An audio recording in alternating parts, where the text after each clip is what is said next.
Due to YouTube and the COPPA laws, if you are under the age of 18 and are watching this video, please stop now. This content was not intended for you. Hey everybody, it's TMIKA and I am here with my Christmas in July. I know that if you follow me and you know, I did kind of mention that I was going to do Christmas all year round, but the year gets away from me so fast, and before you know it, everybody's doing Christmas and it's like, dang it, I'm supposed to be like 6 months in. But nevertheless, here we go. I know this may spark some Christmas stuff in me, and I just may go Christmas in the rest of the 6 months. You never know. But for now, we're doing Christmas in July.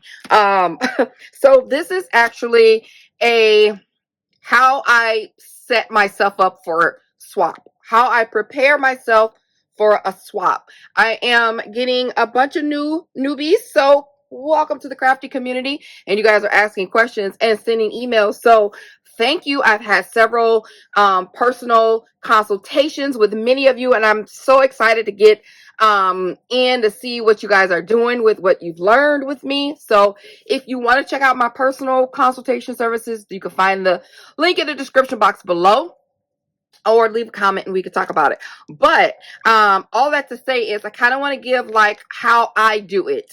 So I know everybody is different. Everybody does theirs differently.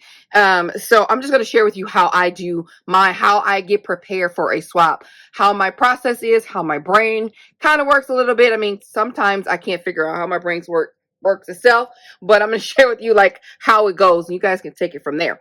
So this swap is in my Patreon, and if you would like to join my Patreon, please feel free to do so. That link also is in the description box. I mean, we got plugs all day over here. So it's 2 tiers. So depending on what you want to do is what you got going on, then click that button. But this is a all SC1, SC2 Scrap Crew 1 and 2 swap. So I'm excited, and I wanted to encourage them because they looked at the swap like, oh my God, that is too much. I don't want to play. I don't want to play. Don't be scared. We can do this. This can be done. If you get on it, it can be done. It will not be overwhelming. It will be fun. So I'm here to show you how I do mine because I'm going to participate in the swap. So first thing I do is I write down so when I'm entering the swap, I follow the rules of whatever the hostess say. If they want us to send an email, if they want us to leave a comment or whatever, that's what I do. The first thing I do is I write down all the requirements for the swap, or a copy, paste, print, and put it in my notebook. I put it on my chalkboard somewhere that I know that I need to see it. I need to see what I need to do, because out of sight, out of mind. You guys know how that is. If you don't see it, you're like, oh shoot, I got a swap due in 2 days, and it's 12 things. So now you're overwhelmed. Now you're doing sloppy work. Now you're sending, not so proper paper, and everything is tearing and falling apart. You know what I'm saying? We want to avoid that, because when you do my swap, a Scrap the World swap, you get 30 days to do my swap. That is plenty enough time to even allow for things to happen. Your dog fell on a nail. Your mailman had a cold. It allows for a lot of time, because usually if you get to the swaps, you can get done with it in a week, maybe 2, get it shipped, and you're done. Don't wait to the last minute. That's what causes frustration and the overwhelming part of a swap. So when I get in the swap, boom. First thing I do is I write down my stuff. So these are the requirements. Now, this is just the requirements. There are other things in the group that goes into detail of what each item is, or what I'm expecting, or things like that. Not too much more than what you see here, but I write down my details. This is going to go in I cut this down, put a clear piece of tape on it. It's going in my planner. So for this particular swap on my in my Patreon, it's a one-on-one, and they have to make a 3D project. It could be big, it could be small, it could be whatever. A 3D project, completely and utterly up to them, and the possibilities are near endless. Seriously, whatever you want to make, whatever your heart's content to doing. 3D project, a memory decks card, a set of bows, a set is a 4, a bag and bag topper, so 2 of that, 2 bag and bag toppers, a charm or dangle, a sequin mix, a shape tag, a shape tap, 1 edible treat, and sender's choice. Sender's choice could be anything. If you want to send an extra, if you want to send a goodie, if you want to send another handmade item, if you want to send an additional treat, whatever it is, edible. Most of these things are super easy. Sender's choice. Again, you could do a stash item, or you can do a handmade item, or something they could use, what have you. That's easy. Edible treat. You go to the store and buy it. Sequin mix. You go to the store. I mean, you mix it up, put it in a container, make it cute. Done. Bows are easy. Bag and bag topper, I think is easy. Charm and Dago, I know I'm going to have some trouble with. The biggest things is probably the 3D project and the memory decks. Which brings us to our next thing.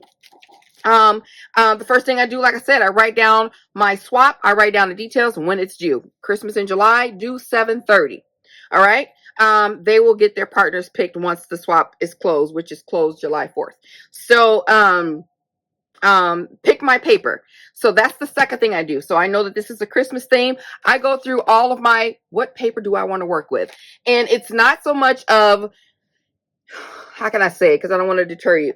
It's not so much of, ooh, I want to do that paper because I love working with that paper. It's, can I do all of my projects with this paper and still feel passionate about my project? Do I have enough of paper to do that? Or should I switch to something different? So those questions I have in my mind. So I have here's an example. I have a digital collection of Fa La La. I feel like I'm screaming. You probably have already turned down your darn sound, but let me put some chapstick on, get the situation going on.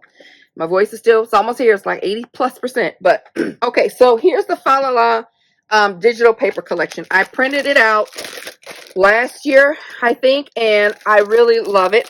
Again, along with the snowflake. I didn't pull out the snowflake. I'm doing something else with the snowflake collection, but this is Fa La La. I think it's so pretty. I haven't had a chance to work with it yet. I printed out some of my favorite sheets in the 12x12, and then this little die cut tag sheet, and I put it over in my paper stash on my rack.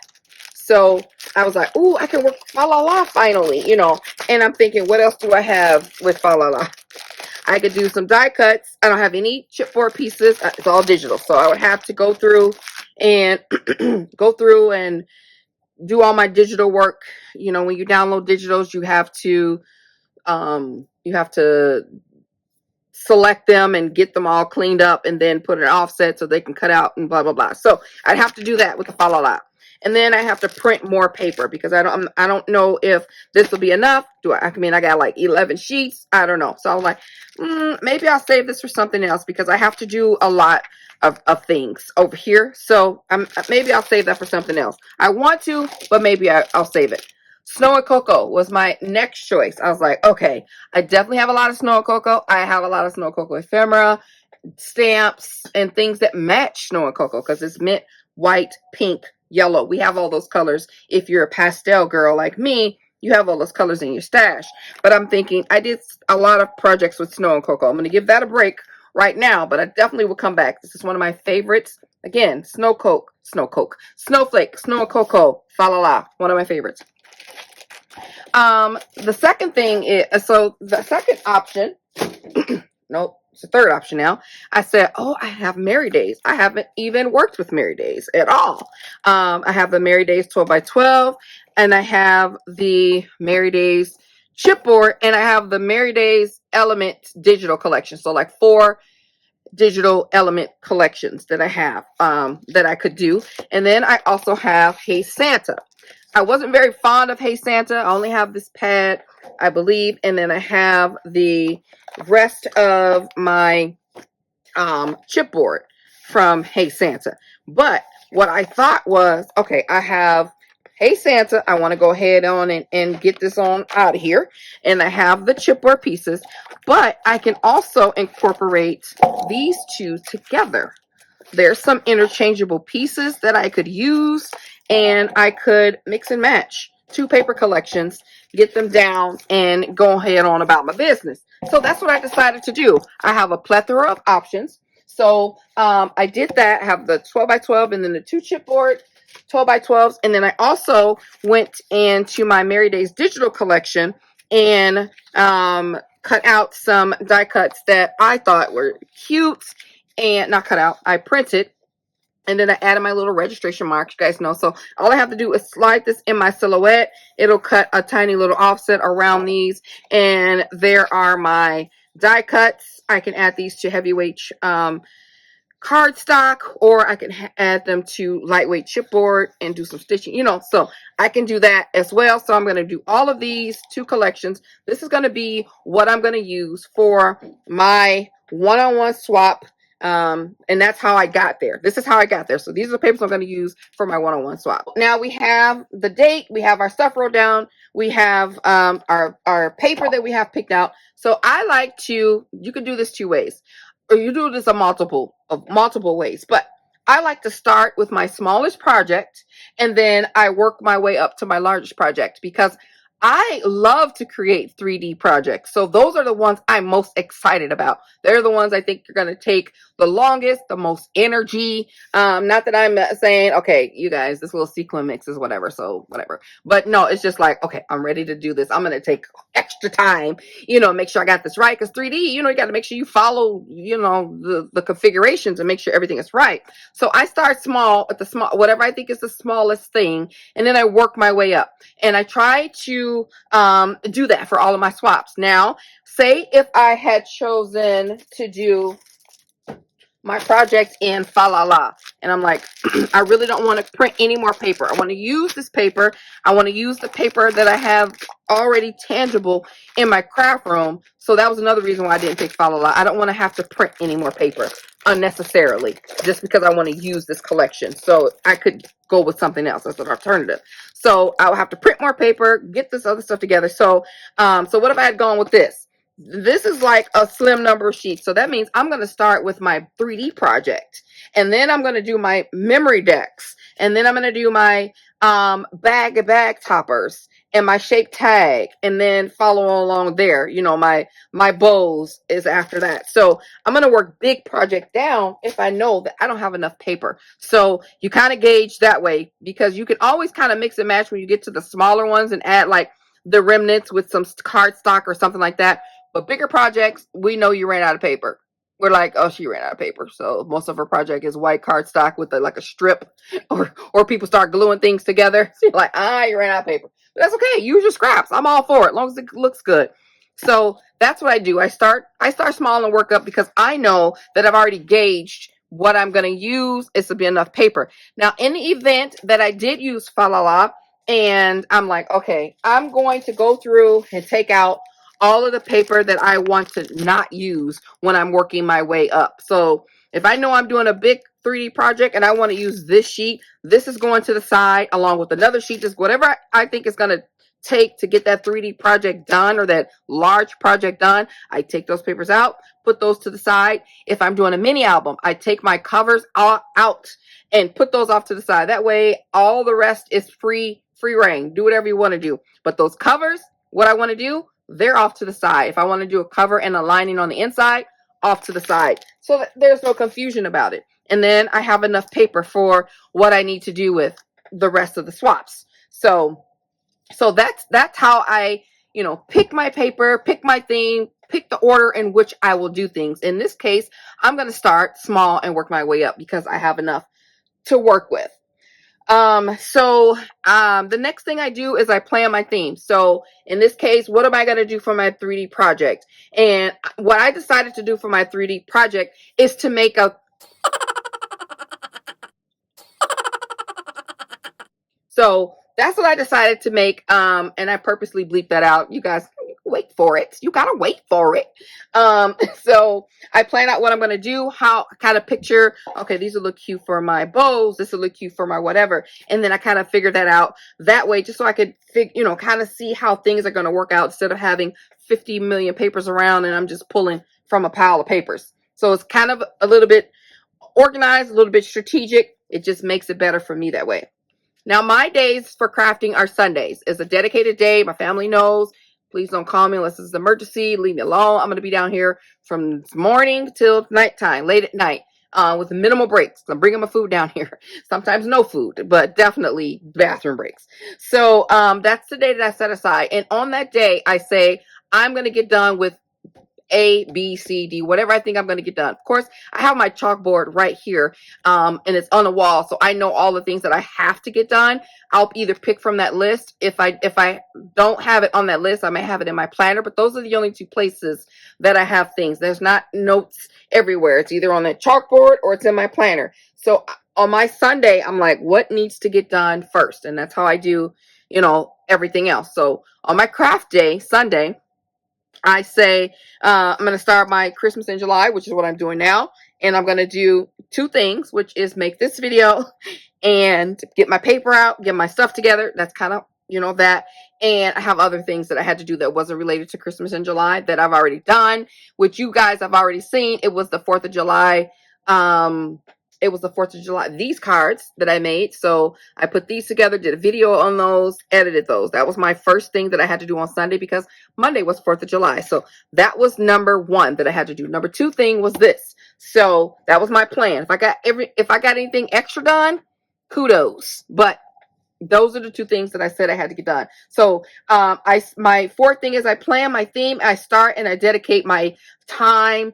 So either I do, if it's not a craft day, I say I'm going to do 30 minutes to 1 hour a day, or I'll do a lump, which in my case, my Sunday was my craft day. So that's a lump. And in that lump, I'm going to get such and such and such done.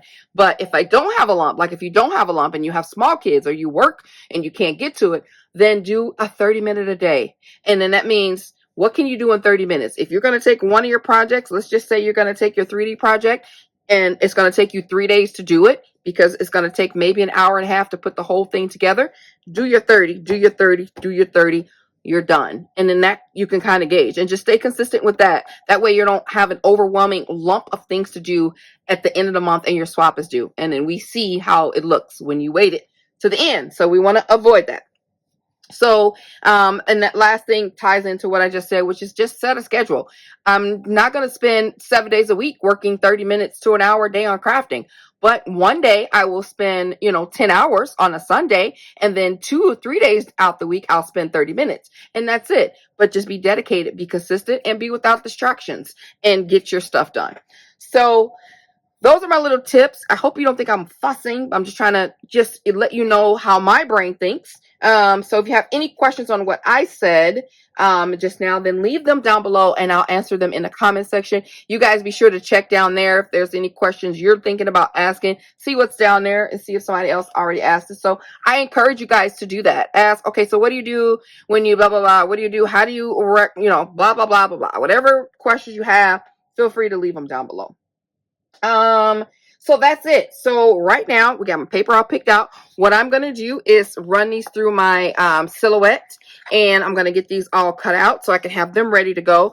And then the first thing that I'm going to do is work on my sequin mix, and then I'm going to work on my bows. So actually I'm fitting 2 in my little schedule here today, and then I'll plan out I have the other things planned for the rest of the week. So I will be right back after I get my stuff cut out and my other stuff prepped. So see you in a sec. All right, I have all of my pieces all cut out and they are just so adorable.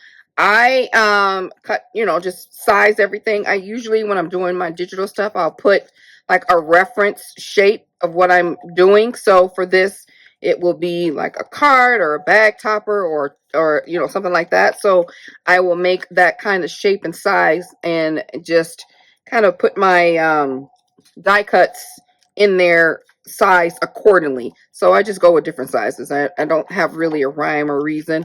I just kind of make them to what I like. So they're all cut out. I just want to make sure that nothing is like off cut or cut differently. And what I'm going to do with this, because we won't need this right now, because like I said, I'm working smallest or easiest, I would say, because sometimes small is hard or more difficult or more challenging.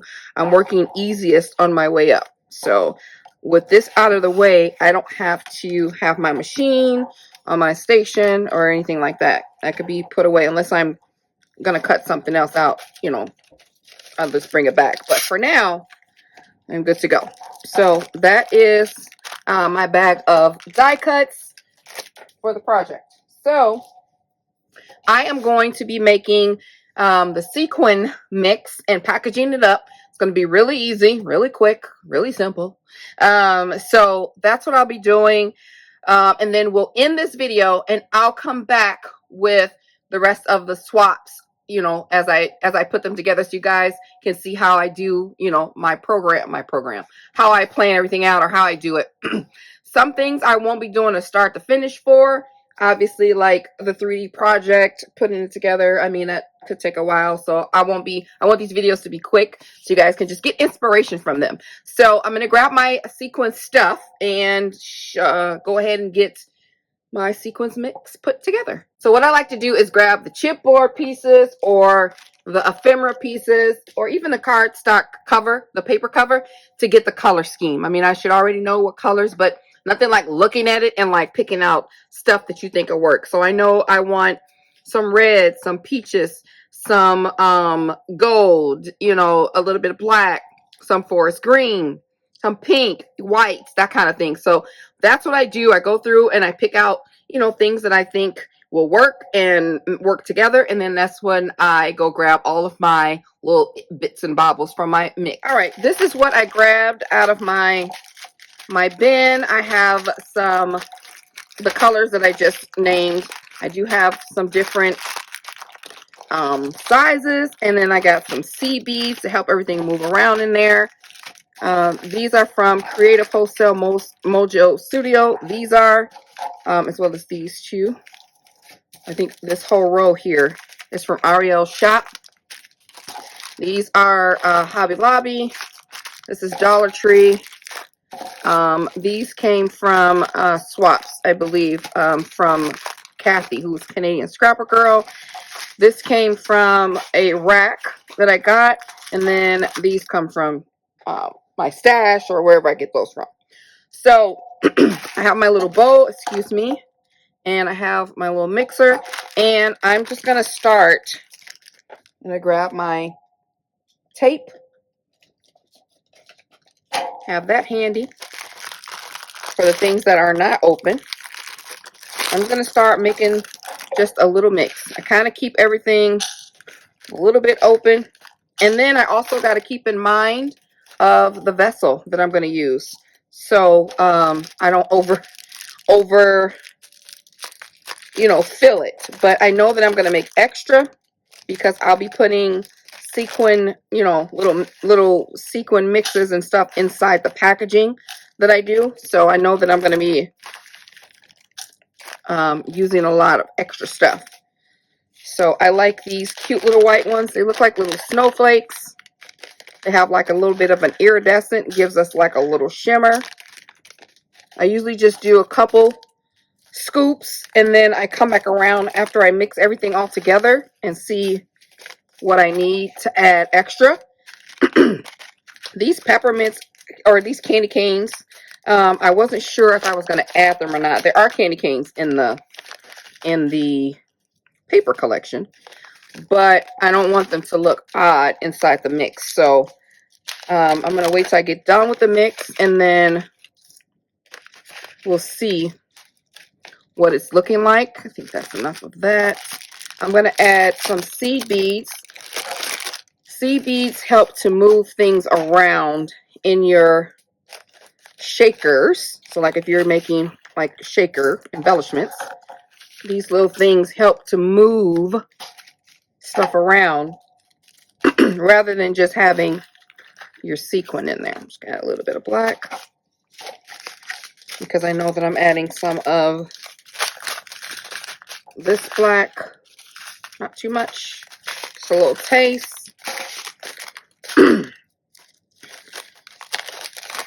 Gonna add some of this pink because it's giving a lot of colors, this collection, and that's one reason why I like it. It's kind of taking on a bit of the pastel, a little bit of the traditional, so that's why I like it.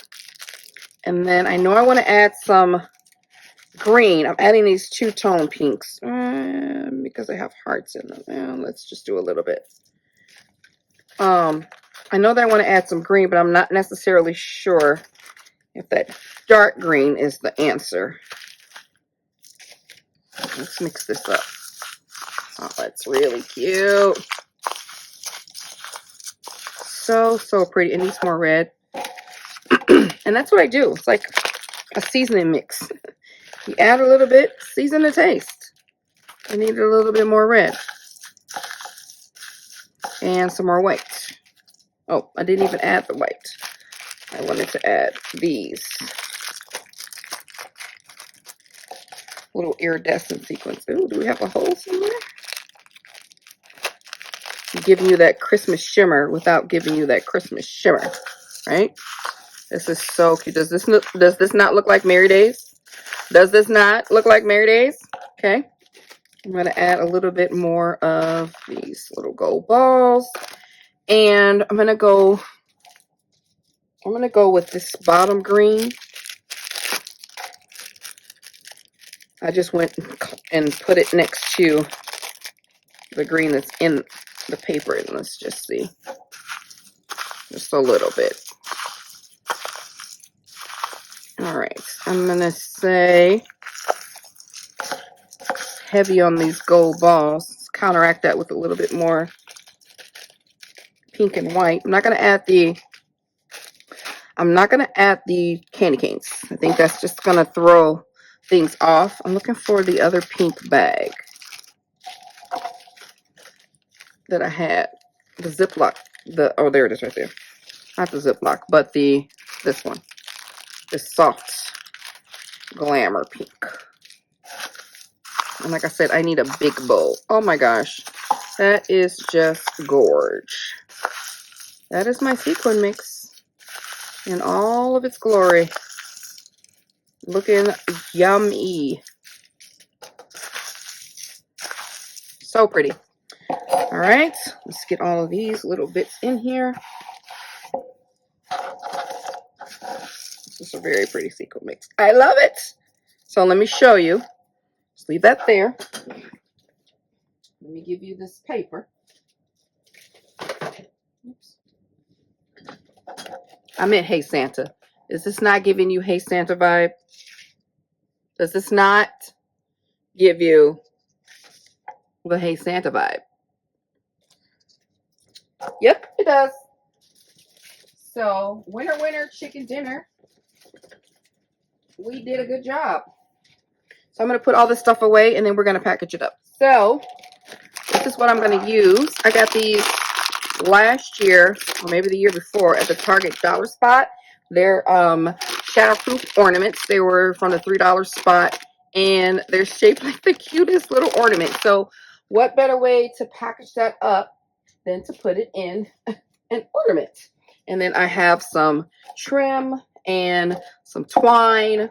It's not going to be a bunch of stuff going on here. So that's it for that. I'm going to go ahead and get this open. Get one of these out. And if I have extra, then I'll just store it like I do in my little extras container. And then use it for a later project. Because like I said, I'll be throwing sequin in the mix throughout all of the projects. So all I do is remove this. I can choose to keep this if I want, which I'll just leave on there for her to use. And then I'm just going to get a little thing here where I can pour some mix. I'm not going to pour it because I want to get like a nice mix of it. Oh, that's cute. Why are these ones sticking to me? Okay.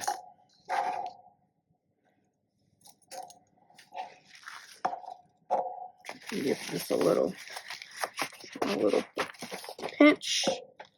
And we're going to put these in here. And try not to waste much.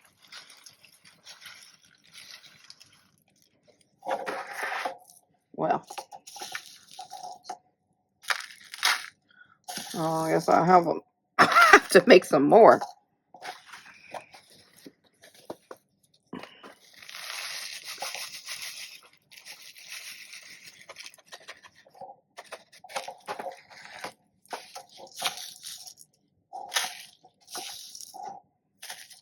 Okay. This should do it.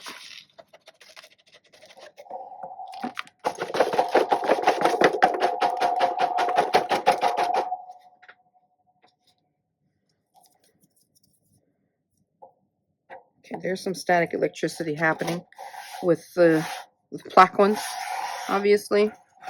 So I'm just going to squeeze this thing back down in there, push that on, and then I give this always a nice little squeeze around the edge. There we have a big ball of sequin mix. This is going to be lovely. So I'm going to put some ribbon on here. I'm going to add a little bit of washi around just so that I can feel secure. I'm going to go around a couple times here. This is just some thin gold washi. That's super cute. All right, I feel better about that being loose like that. What I'm going to do is I'm going to add some ribbon on here. And this ribbon I got from clearanced out at Joann's when they were like 70% off. And this matches the collection beautifully. But I'm going to do something different. I am going to make a little bow and put it on the side here. Instead of trying to tie a bunch of ribbons around, it's going to make a bow and put it on there. So give me a second. She kind of looks like a little candy cane, doesn't she? A little bit. I mean, just a little bit. And I'm just going to put her on here like that. Oh, I have a little dangle I could put on here. That's adorable. And then I'm just going to place this on here. I just have attached it with a little bit of hot glue, and I'm just going to hold it there for a little bit. Looks like a little candy wrapper. It's adorable. And then that's hanging. I think I might, should we change out this thread to just the red thread? Yeah. Change this. It's a little bit shiny. Right. So, take that away. This came in a swap. Really pretty pink. Oh my gosh, it's the perfect color.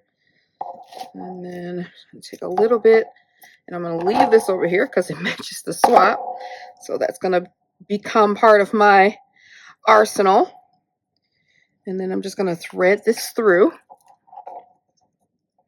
and tie it in a knot at the top. And then I'm just going to grab a little bag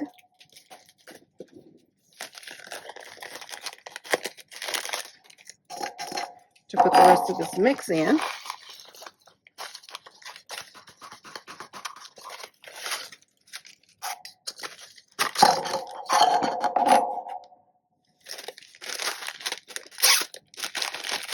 So pretty. Gorgeous little mix. See how that matches? Oh, we did a good job, girls. And we're done. Sequin mix finished. Very cute. Very simple. Pretty much the easiest thing you're going to do all day. So that's it, guys. You got like my tips, my tricks. We finished the first project. So what's really rewarding for me is actually scratching it off my list. I take my little pen. Sequin mix done. So that's it. I will see you guys in the next video, and we'll be working on probably I gotta go to the store for the edible treat, so I don't have that just yet. We'll be working on the bowls. That'll be easy. All right, talk to you later. Bye.